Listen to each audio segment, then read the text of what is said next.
Je me trouve à l'aéroport de Mirabel, plus précisément chez Nolinor, qui est un des partenaires majeurs de l'émission Air, mais qui est aussi le fier transporteur de notre équipe locale, notre équipe montréalaise de football, les Alouettes de Montréal.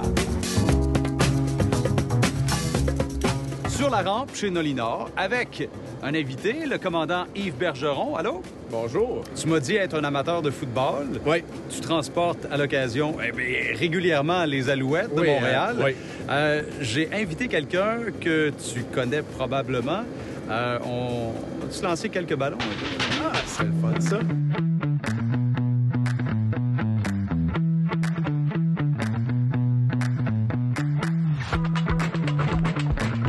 Mathieu, merci d'avoir accepté l'invitation. C'est vraiment très gentil. Bien, merci à vous. Je pense qu'on t'a pas tordu un bras non plus, hein? L'aviation, t'aimes ça? Non, j'adore ça. On l'a dit d'entrée de jeu, t'es un passionné d'aviation. Ben, par nécessité, je dirais, parce que, tu sais, moi, j'ai... tous les métiers que j'ai faits, j'en ai fait plusieurs, tous les contrats que j'ai faits nécessitaient des déplacements en avion. Donc, j'estime qu'entre 1500 et 2000 vols ont été pris dans ma carrière. Mais, tu sais, j'ai plein de questions, puis vraiment, je suis vraiment chanceux d'être ici aujourd'hui. Et là, j'ai vu sur le côté, là, qu'il y a des sensors, des petits, espèces de petites épées qui sortent, là. Qu'est-ce que c'est, ça? Des épées qui sortent. Ben, t'en as plusieurs, là. Je veux dire, t'as les probes. Okay. Les probes de sensor, tu as la température. Tu en as un qui c'est un angle of attack sensor. Donc, lui, va analyser le vent relatif par rapport à l'avion, puis il va déterminer quel est l'angle de l'avion par rapport à l'air. OK. Puis, évidemment, tu as les pitot statiques. Tous les avions ont ça, des pitot tubes, parce que lui, ce que ça mesure, la vitesse de l'avion par rapport à l'air. Donc, quand l'avion avance, ben, tu frappes le vent qui va dans un petit instrument. Puis là, l'air rentre dans le petit instrument puis il va mesurer à quelle force, donc avec un petit ressort, à quelle force l'air écrase le petit ressort. Donc, c'est très mécanique, là. C'est très mécanique. Oui, effectivement, c'est très mécanique. Puis tu as aussi une prise d'air statique qui va servir justement à mesurer la pression pour déterminer l'altitude. Donc, il y a des aspects électroniques à pu finir. L'ordinateur, OK, la partie, le fameux ordinateur d'abord. On dit l'autopilote, maintenant les avions vont atterrir seuls, etc., etc. À quel point cette technologie-là a changé? Bien, elle a parce juste qu'essentiellement, évolué. je vois qu'il y a des choses qui existent depuis toujours. Oui, non, mais ça existe, la base, elle existe, c'est juste la manière que c'est analysé. Ouais. L'information ne se rend plus dans l'instrument du pilote. L'information se rend dans l'ordinateur de bord. Ouais. On appelle ça le Air Data Computer, ADC. Puis là, ben, tu as plusieurs ADC par avion. Puis là, ben, il va comparer l'information un avec l'autre. Puis après ça va juste afficher au pilote l'information. En principe, un pilote peut contrôler son avion sans l'aide de l'ordinateur ou c'est devenu impossible? Tu as toujours le stand-by système. Si, admettons, tu perds tous tes ordinateurs de bord, mais tu gardes encore ton système stand-by qui est un troisième altimètre ou un troisième airspeed indicator qu'on appelle. La situation où tu as une panne générale, elle est extrêmement rare. À ce moment-là, c'est le parachute. Là. On sait que tout le monde a son parachute. On sait que seuls les pilotes ont des parachutes dans un avion comme ça. Exactement. Les pilotes ont le parachute. La fenêtre s'ouvre, tout ça, puis on... Oui, c'est ça. Si vous voyez le pilote sortir de son cockpit avec son sac, là, ça va mal. Si on va, par exemple, affronter les Argonauts à Toronto, on va voler à quelle altitude, par exemple? Pour aller à Toronto, on monte absolument à 32 000 pieds. On monte dans l'espace aérien de classe A. Ouais. Donc, un espace aérien de classe A, ça veut dire qu'on vole aux instruments. Puis là, il faut absolument que nos altimètres soient calés à au niveau standard. Puis là, on va séquencer notre approche. Les contrôleurs vont nous donner une vitesse à respecter pour pouvoir aligner les avions un en arrière de l'autre. À Toronto, c'est un aéroport qui est... on appelle ça à haute densité. Donc, il y a beaucoup d'aéronefs beaucoup de trafic qui atterrissent à Toronto. Donc, c'est important de vraiment faire la synchronisation des avions là, quand on approche. On vole à quelle vitesse pour le déplacement à la vitesse de croisière? Là? La vitesse de croisière indiquée sera à peu près de 250 nœuds. Tu vas monter à une altitude où ce que tu vas être safe. Puis là, tu vas accélérer pour rétracter tes flaps, pour rentrer tes volets. Puis une fois que tu as rentré tes volets, ta vitesse de sécurité va être à peu près à 210 nœuds. OK. Et là, tu vas suivre des Mach rendus en haute altitude. Donc, ça, c'est intéressant. Donc, le 737-200 va voler à un Mach qu'on appelle décimal 7.4. C'est une fusée. Donc, c'est puissant. Tu as un fort gain en altitude à ce niveau-là. Ben, merci beaucoup d'être venu. Ça a été merci. fort apprécié. J'espère que tu as aimé l'expérience. Je reviens n'importe quand. Merci beaucoup. Hein. Ça me fait plaisir. Merci beaucoup, commandant Bergeron. Ça me fait absolument plaisir de vous avoir reçu.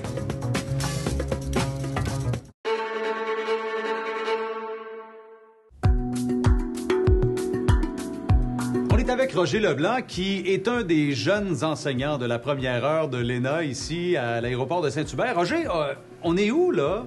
En ce moment, on est dans le laboratoire des souffleries du département pré-envol. Alors, ce laboratoire-là, on a refait depuis plusieurs années quand même. On a 2 assez grandes souffleries. Puis c'est le fun aussi, on a le cours aérodynamique en théorie. Alors, on expose la théorie. Et puis ici, on vient voir, bien, on va vérifier est-ce que la théorie, ça fonctionne, oui ou non. Oui. Et on voit tous qu'il y a la théorie et la pratique.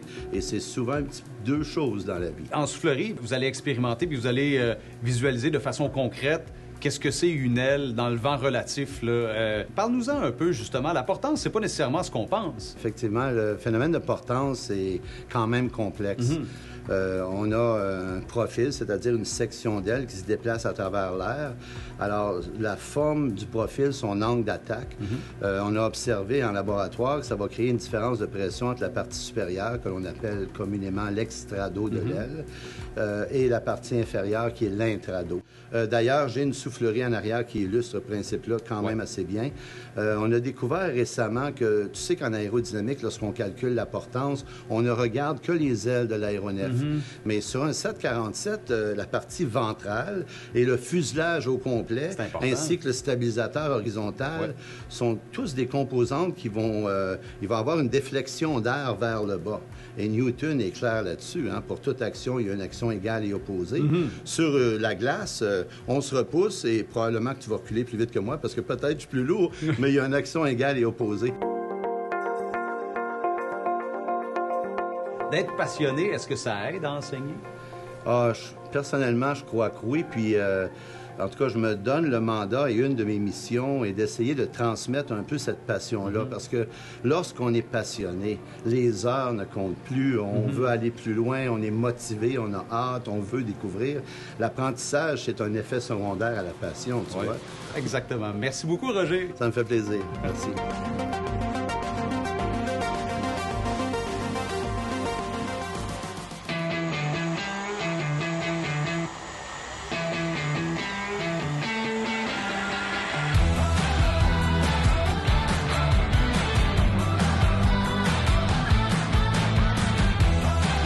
On est rendu, on est sur place. Comment tu te sens, là?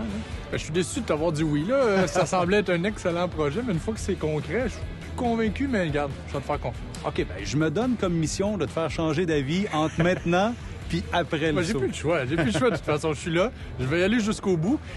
Qu'est-ce que tu appréhendes le plus là, dans le saut qui va se produire aujourd'hui? Est-ce que c'est d'essayer la combinaison ou d'être sur le bord de l'avion puis de sauter? Je pense que c'est cette portion-là, les quelques secondes avant le saut, que je n'ai pas vraiment anticipé ou réfléchi. Je rêve, comme tout petit garçon, de voler, de planer, d'avoir une vue incroyable. Mais la récompense ne vient pas sans le petit moment de décision. Donc oui, j'appréhende ces quelques secondes où est-ce que tu es devant le vide, puis là, ben, tu as la vie qui défile devant toi, mais tu pas le choix. Si tu veux aller profiter de la vue, il faut que tu te lances dans le vide. En tandem, déjà ton deuxième saut, tu verrais au moins 50% plus de choses. Tu aurais la conscience de beaucoup plus d'affaires. Tu aurais quand même une peur ou une inquiétude ou de l'adrénaline parce que tu appréhendes ce qui s'en vient puis tu te souviens c'est quoi la sortie de l'avion. Mais en même temps, tout deviendrait plus lucide dans ta tête. Exact. Puis là, je veux pas vendre le punch, mais ça se fait un peu en 2 temps. Là. À partir du moment où tu as quitté l'avion, il y a un bout où tu es en chute libre. Oui. Alors ça, c'est une étape. Mais après ça, le parachute ouvre. Puis là, tu vis quelque chose de complètement différent, là, où c'est le silence total, tu planes dans le ciel. Qu'est-ce que tu vas préférer, tu penses? Mais tu vois, moi, je fais beaucoup de sport extrême, beaucoup de ski alpin, du vélo de montagne, où est-ce que tu es dans une zone d'adrénaline. Ouais. Donc, intuitivement, j'aurais l'impression que les premières secondes seraient mes favorites, mais en même temps, je les appréhende. Parce qu'habituellement, quand tu fais un sport extrême, tu as du contrôle. Mais là, j'ai l'impression que pendant ces 40 secondes, j'aurais aucun contrôle sur ma destinée, ce qui est peut-être un peu plus inhabituel pour moi. Ben, c'est le moment, on va aller se préparer. Tu as une petite formation à faire, Okay. un petit cours rapide. Je vois qu'il y a des parachutistes qui arrivent, alors on va être prêt à monter dans l'avion juste après. Tu vas-tu me choisir un petit kit? Tu as une couleur de préférence? Jaune. Jaune? OK.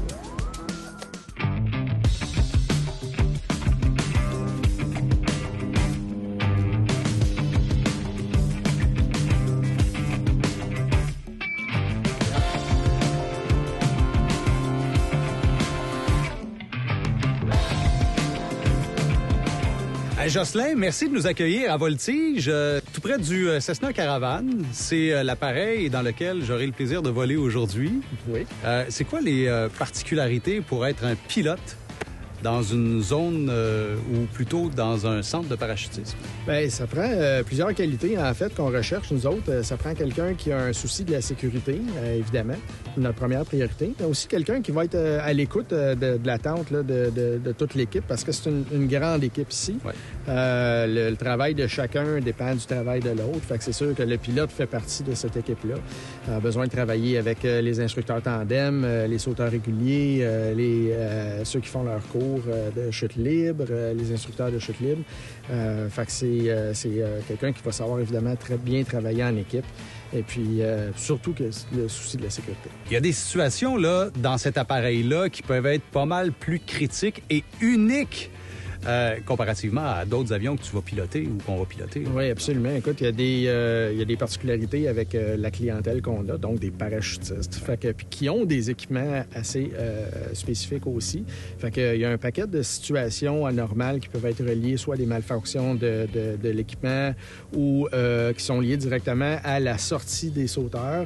Par exemple, un déploiement prématuré qui peut se produire dans la porte, la voilure qui s'en vient s'en mêler dans l'avion, des situations critiques comme ça. Mais notre programme d'entraînement pour les pilotes ici va couvrir tous ces éléments-là, là, incluant ceux qui sont spécifiques à l'équipement de parachutisme et non pas juste celle de l'avion.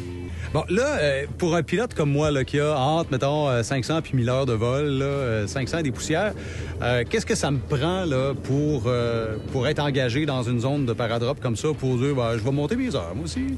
Nous, on va te donner ce que tu as besoin comme entraînement après avoir fait tes 1000 heures de vol, puis évidemment une licence commerciale, puis idéalement une licence de vol aux instruments. Fait que nous autres, on va t'amener, on va te former pour que tu deviennes un pilote de paradrop aguerri. Une fois que tu vas avoir terminé le programme de formation. Hey, il a dit, on va t'amener, on va te former. Tout.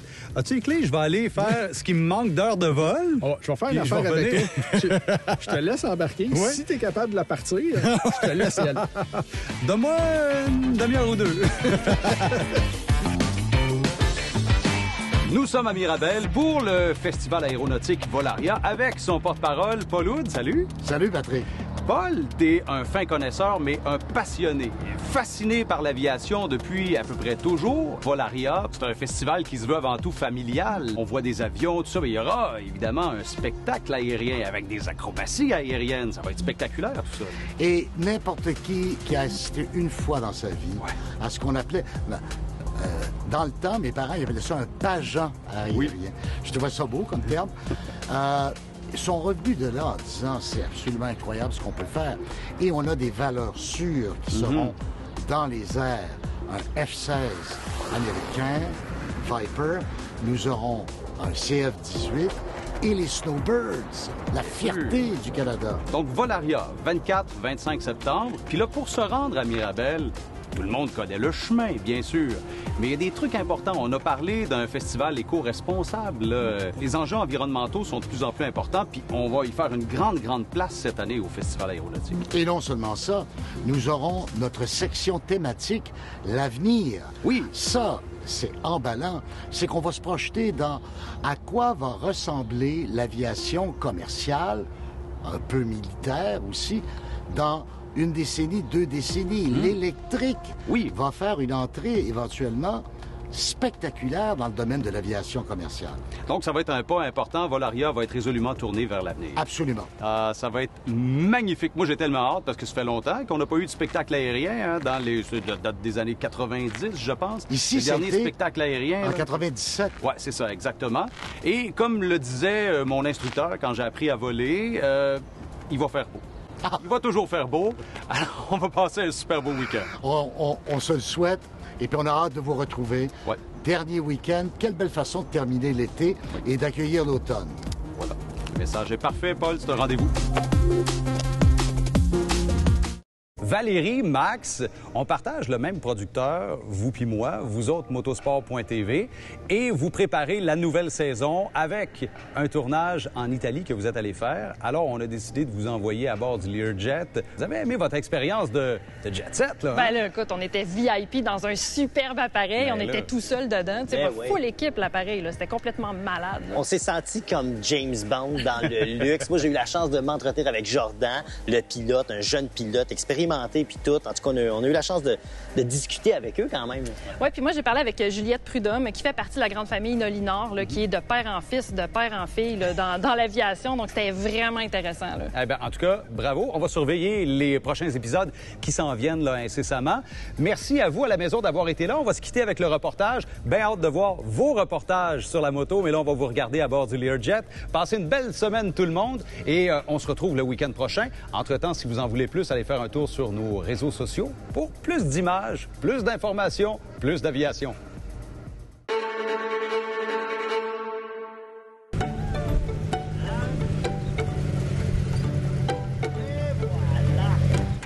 Voyons donc! Mais où c'est que tu m'amènes? Pourquoi qu'on est ici, là? C'est fou, hein? On n'est pas Voyons donc. supposé être là. C'est comme une opportunité en or qu'on a en ce moment. Mais je veux savoir, toi, là, c'est quoi les avions que tu as pilotés dans le show? J'ai fait du pendulaire, j'ai fait du VL3. Hey, c'était capoté. Ouais, là. hein? T'as aimé ça? Ouais, vraiment. T'étais tout seul à les essayer? Ouais. Ben moi, je suis pas comme ça. Tu vois, moi, je partage. Tu vois le beau bolide derrière nous? Hein? Ça s'appelle du partage, ma chère. Aujourd'hui, là, moi, je vais aller rencontrer les pilotes qui pilotent ce bel engin. Et toi, tu vas aller rencontrer qui? Ben là, tu me parlais d'une Juliette, donc j'imagine qu'on va parler un peu là, du trip qu'on vit aujourd'hui. Ouais. Mais là, écoute, c'est le fun, on le voit, là, mais on va-tu pouvoir l'essayer? On va-tu pouvoir l'essayer? Ça, je vais te répondre en te disant suspense, ma chère. Ça se mérite, ça se mérite. Je fais mon entrevue, tu fais ton entrevue, puis on regarde qu'est-ce qu'il y en est. C'est bon, ça? OK, parfait. OK. Ouais. Deal. Ouais, voyons. C'est sûr que c'est pas ma première expérience avec les avions, avec ce show-là. C'est ça qui est trippant, c'est qu'on vit des expériences d'avion. Mais là, c'est le fun parce que je peux en faire profiter. Val aussi, tu sais. Puis c'est hors du commun ce qu'on vit en ce moment. On n'est pas supposé avoir des motos sur un Thermac à côté d'un avion comme ça. Petit avion genre privé, on dirait un jet privé, tu sais. Je me sens un petit peu comme soit un fils de la royauté ou le frère de Top Gun. Juliette, merci tellement de nous recevoir aujourd'hui. Là. Je trouve que je suis vraiment chanceuse. Toi, tu es directrice des ventes chez Nolinor. Parle-moi donc un peu de l'entreprise. Exactement, mais dans le fond, moi, je suis directrice aux ventes pour Vinci Aviation. Donc, c'est une division de Nolinor. Nolinor, à la base, ça a été fondé en 92. On faisait du cargo, des vols dans le nord avec les passagers. Donc, on est spécialisé beaucoup pour les mines. Puis là, on a commencé à faire des vols un peu plus à l'international avec la pandémie. On est allé chercher des marques, on est allé chercher du monde qui était pris dans leur pays à l'étranger. Donc, on a commencé à se diversifier un peu plus. Puis c'est là que Vinci est rentré un peu. On voulait offrir un service différent. Donc, c'est vraiment des vols privés pour les gens qui décident de se déplacer rapidement. Donc, c'est un peu l'histoire de Vinci, d'où est né le besoin. Mais là, toi, dans ta famille, là, tu fais partie de la grande famille des propriétaires de Nolinor. Là. C'est de Ouais. père en fille, de grand-père en fille. La troisième génération. Donc, ça a été fondé par mon grand-père Jacques Prudhomme. Puis, maintenant, qui est sur le conseil d'administration, c'est mon père Marco Prudhomme qui est président d'entreprise. Donc, je peux un peu marcher dans ses footsteps, regarder comment il fait. Je travaille beaucoup avec lui. Donc, c'est vraiment une business assez familiale. On est très proches, tout le monde ensemble. Là, c'est un Learjet 45. Ouais. Toi, t'en as déjà fait cet appareil-là. C'est quoi comme type de vol? Comment on se sent dans cet appareil-là? C'est un avion assez stable. Donc, on monte très haut en altitude. Donc, il y a une grande stabilité. Ça va vraiment rapide. L'intérieur, c'est super confortable. Un service vraiment jet set, si on veut dire. On arrive à l'aéroport direct. On se fait des données, on rentre. On peut, après ça, passer à notre voyage. Donc, c'est vraiment une belle expérience de vol. Hors du commun. Il faut vivre ça au moins une fois dans sa vie. Tu peux jouer aux cartes? Exactement. C'est vraiment cool, là. Ouais. Et ça se compare à quoi les performances de ça? Je veux dire, le côté moteur, puissance, là, en gros, ben, en fait, la vitesse de croisière, là, en moyenne, avec ça, c'est à peu près 850 km/h. OK. Un petit peu plus vite que mon char, je dirais. 800 quelques kilomètres/h. Et là, bon, je te regarde, t'es tout jeune, t'es tout rayonnant, t'es pas très vieux. C'est quoi ton parcours? Parce que là, t'es un de vrai pilote. Oui. Ben, moi, en fait, j'ai fait 1 an à l'université, puis ensuite de ça, je me suis rendu compte que c'était pas fait pour moi, puis j'avais en tête de devenir pilote d'avion. Puis ça m'a pris 2 ans à faire. J'ai fait ça à l'aéroport de Mascouche, dans le temps qui est maintenant fermé. Puis au bout de 2 ans, j'avais 200 heures en poche. J'ai appliqué ici chez Nolinor pour devenir agent de rampe. Dans le fond, je m'occupais des bagages, je mettais le carburant dans les avions. Puis même ensuite, si tu avais eu ta formation. Oui, ben je venais ici dans l'objectif d'éventuellement monter les échelons. Quand j'ai fait mon entrevue, j'ai été clair avec eux que je voulais... Que la raison pourquoi j'étais ici, c'était pour devenir pilote chez Nolinor. Okay. Puis en fait, après 6 mois, finalement, ça a été quand même assez rapide. Les pilotes qui s'occupent de ces appareils-là, ici, il y a une grosse formation. Nolinor s'implique comment de cette façon-là? Nolinor s'implique en offrant la formation de devenir pilote. Donc, tous les employés que ça fait 1 an qui sont embauchés chez Nolinor peuvent appliquer pour la formation. Donc, c'est pas vraiment un métier accessible. Donc, on essaie de le rendre le plus accessible possible. Donc, on a un bel équipage. C'est des gens de confiance, des gens qui ont travaillé longtemps dans l'entreprise.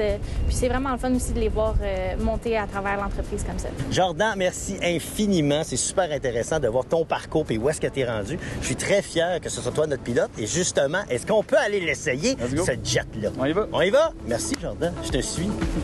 Je veux te suivre, même si j'ai pas les trucs. Champagne. C'est parti. Ah, wow.